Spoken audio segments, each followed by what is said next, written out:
Welcome to Krishna tube teacher.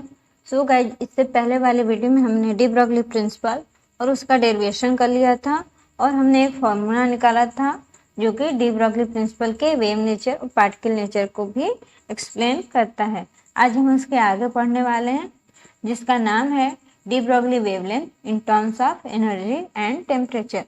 जो हमारा de Broglie wavelength है, एनर्जी और टेम्परेचर के बीच में क्या रिलेशन शो करता है, आज हम वो देखने वाले हैं।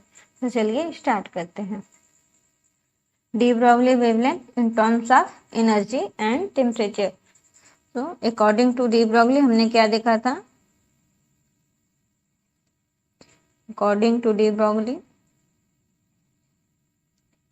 हमने देखा था लैम्डा बराबर एच अपन पी, जिसे लैम्डा बराबर एच अपन एम भी लिख सकते हैं। तो हमारा जो पार्टिकल है वो मूविंग पार्टिकल है। तो मूविंग पार्टिकल में कुछ न कुछ काइनेटिक एनर्जी एसोसिएटेड होती है। तो हमारा काइनेटिक एनर्जी क्या होता है? E equal to half M V square. हमारा E क्या है? काइनेटिक एनर्जी है।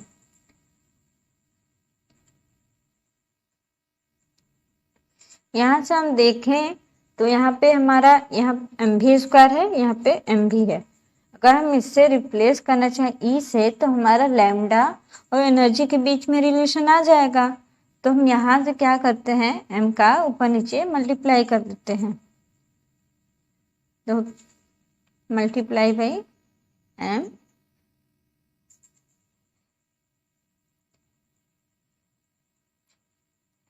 तो हमारा क्या हो जाएगा? Half M square V square upon M. M square V square को हम लोग क्या लिख सकते हैं? M V square. तो ये हो जाएगा हाफ एम वी का होल स्क्वायर अपॉन में एम। अगर हम इससे रिप्लेस करना चाहें, एम वी क्या है हमारा? मोमेंटम ही है। तो मोमेंटम की जगह पे हम एम वी स्क्वायर की जगह पे हम, तो हमारा एम वी स्क्वायर क्या है? मोमेंटम ही है। M V equal to P. तो हम क्या लिख सकते हैं? 1/2 पी स्क्वायर बाई एम, या फिर equal to P square upon 2m। अगर हम यहाँ से p की वैल्यू निकाले तो क्या होगा? P square equal to 2m E, जो हमारा p बराबर क्या आ जाएगा? √2m। यहाँ पे लेफ्ट हैंड साइड में स्क्वायर है तो राइट हैंड साइड में जाएगा तो अंडर रूट हो जाएगा। तो p बराबर √2m ई। अब p की वैल्यू हम डी ब्रॉगली वेवलेंथ में, जो हमारा पहला प्रिंसिपल है, उसमें लिख देते हैं। तो p की वैल्यू इक्वेशन 1 में रखने पर क्या था हमारा? इक्वेशन 1 लैम्डा बराबर एच अपन पी, तो क्या हो जाएगा? एच अपन √2m ई। यहाँ से हम देख सकते हैं लैम्डा बराबर क्या है हमारा? √2m ई, जो कि हमारा एनर्जी और वेवलेंथ के बीच का रिलेशन है।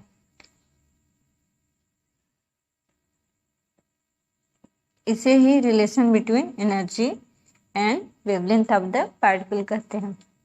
और अगर हम टेम्परेचर के बीच में रिलेशन निकालना चाहें तो हम काइनेटिक थ्योरी ऑफ गैसेस का यूज करेंगे।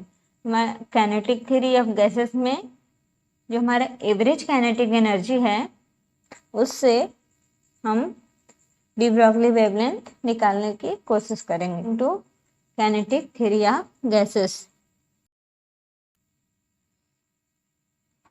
अकॉर्डिंग टू काइनेटिक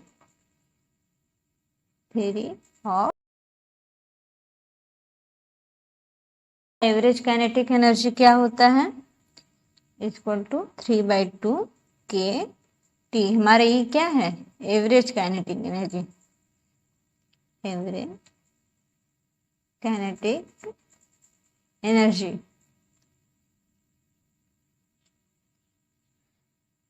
अब अगर हम E की वैल्यू इक्वेशन 2 में रख दें तो क्या होगा? जो हमारा E है यहाँ से एलिमिनेट हो जाएगा। तो हम रखते हैं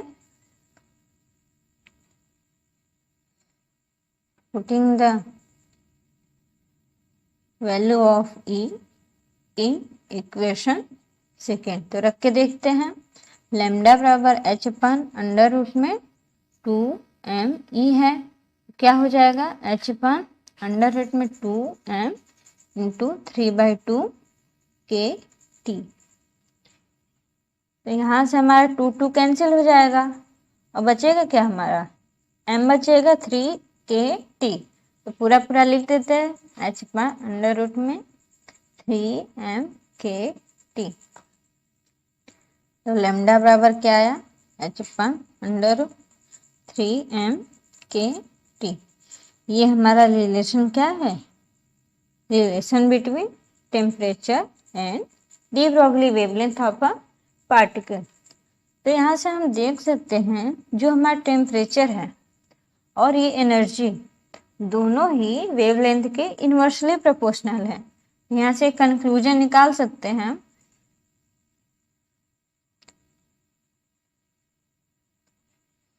कंक्लूजन निकाल सकते हैं जो हमारा लैम्डा है इन्वर्सली प्रोपोर्शनल होता है 1/√E और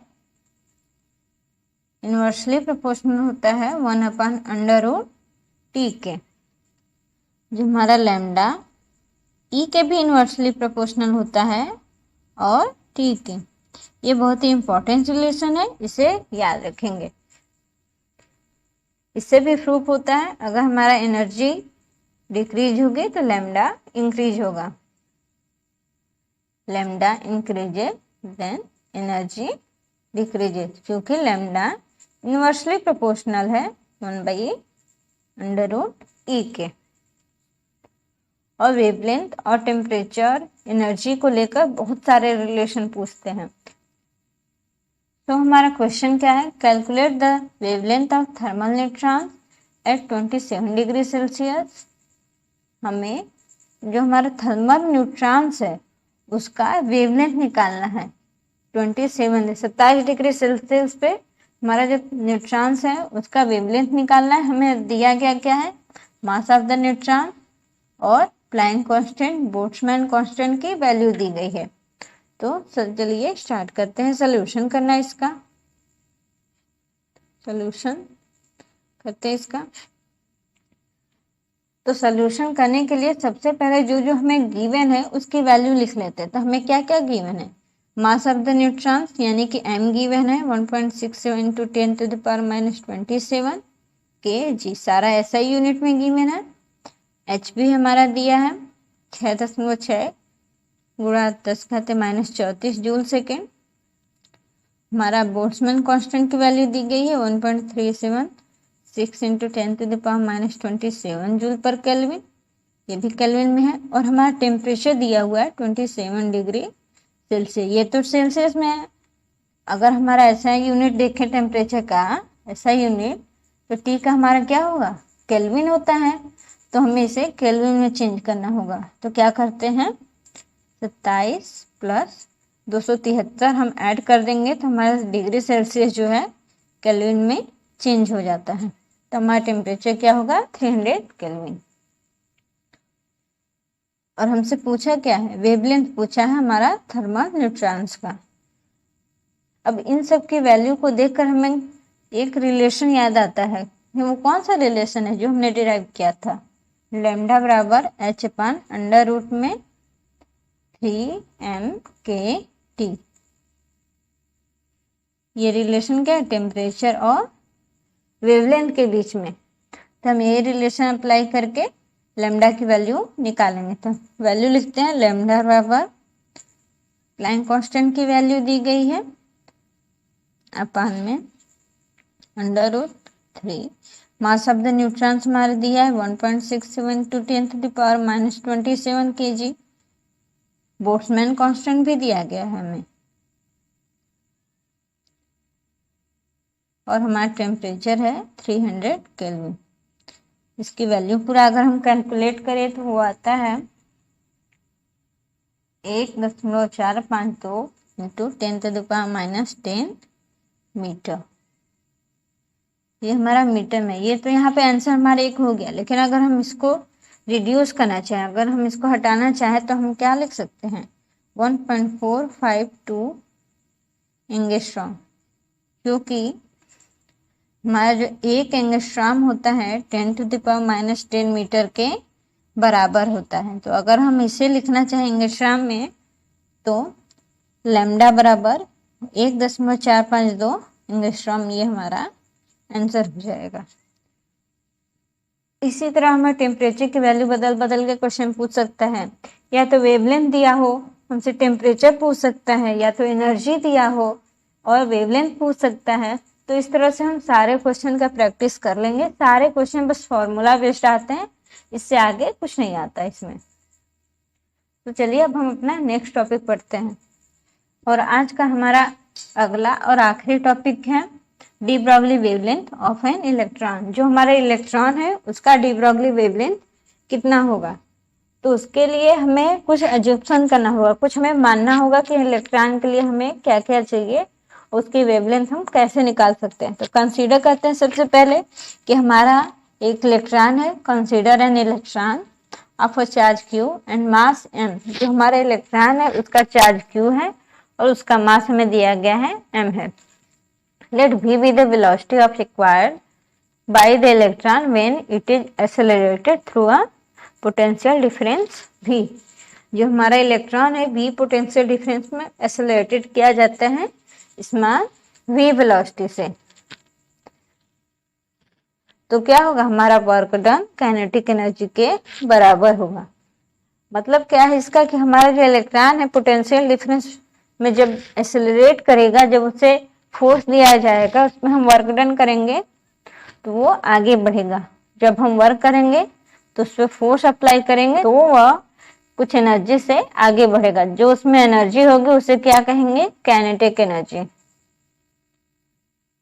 जो इलेक्ट्रॉन जिस एनर्जी से आगे बढ़ेगा उस एनर्जी को हम काइनेटिक एनर्जी कहेंगे। और जो हमारी काइनेटिक एनर्जी है वर्क डन के डायरेक्टली प्रोपोर्शनल होगी। जितना हम ज्यादा वर्क डन करेंगे उसकी एनर्जी ज्यादा ही होगी, जितना हम फोर्स अप्लाई करेंगे उतना ही उसकी एनर्जी ज्यादा होगी। तो वर्क डन हमारा एनर्जी के बराबर हो जाता है। तो अब देखते हैं हमारे इलेक्ट्रॉन पे वर्क डन कितना हुआ।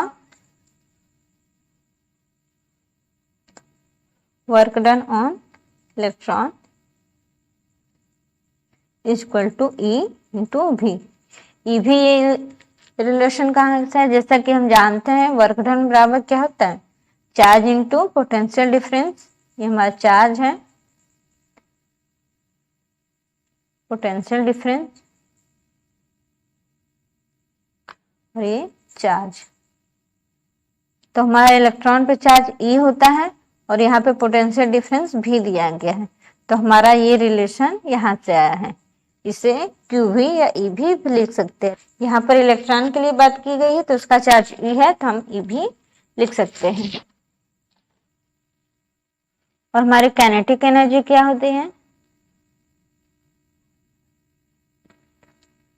काइनेटिक एनर्जी हम जानते हैं half M V square.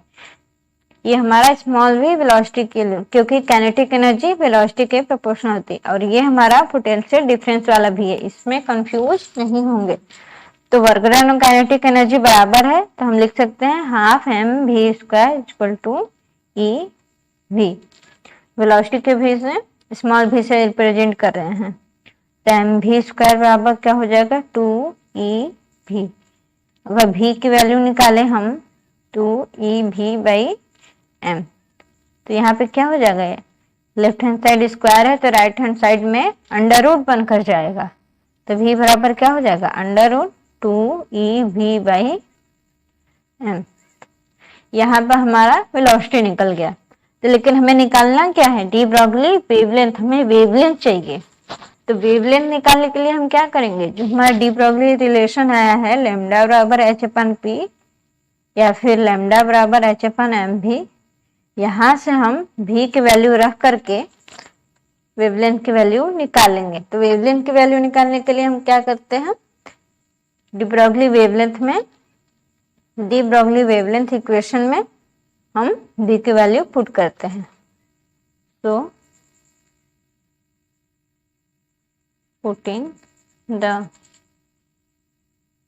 value of v, small v, velocity वाली है v, in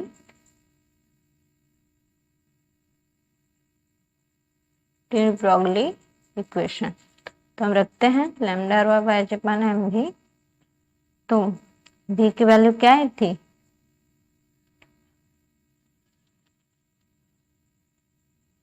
2ev/m। यहाँ पे मल्टीप्लाई में m है, अपान में अंडर रूट m है, तो क्या बचेगा हमारा अंडर रूट में m। तो ये हो जाएगा अंडर रूट में 2m/e_v। तो लैम्डा क्या आया हमारा h अपान अंडर रूट में 2m/e_v। ये हमारा भी पोटेंशियल डिफरेंस है।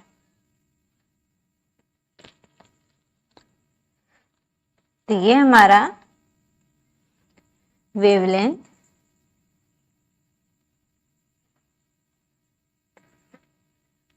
ऑफ इलेक्ट्रॉन,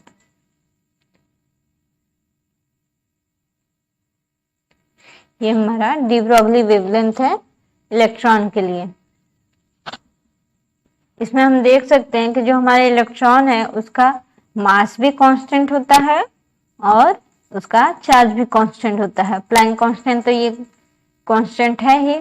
तो अगर हम इसमें सारे कांस्टेंट की वैल्यू रख दें तो हम एक इजी वे में इक्वेशन पा सकते हैं। तो सारी वैल्यू रख के देखते हैं एक बार। तो लैम्डा बराबर 6.62 टू 10⁻34 और हमारा मास ऑफ इलेक्ट्रॉन कितना होता है 9.1 × 10⁻31 kg। इसे याद रखना है। और हमारा चार्ज ऑन इलेक्ट्रॉन -19, इसे भी बिल्कुल याद करना, भूलना नहीं है। और हमारा पोटेंशियल डिफरेंस, तो इसको अगर हम कैलकुलेट करके लाएं तो इसकी वैल्यू आती है 12.26 10⁻10 मीटर अपान में अंडर रूट v। क्योंकि पोटेंशियल डिफरेंस की वैल्यू तो हमें मालूम नहीं है, वो तो वेरी कर सकती है। तो लैम्डा बराबर आया हमारा 12.26 10⁻10 मीटर,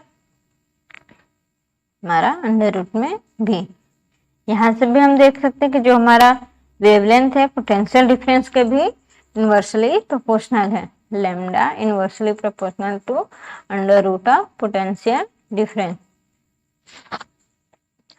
और अगर हम यहाँ से 10⁻10 मीटर को रिप्लेस करना चाहे तो क्या कर देंगे, एंगस्ट्रॉम में चेंज कर देंगे। तो क्या हो जाएगा हमारा 12.26 एंगस्ट्रॉम अपान में अंडर रूट v।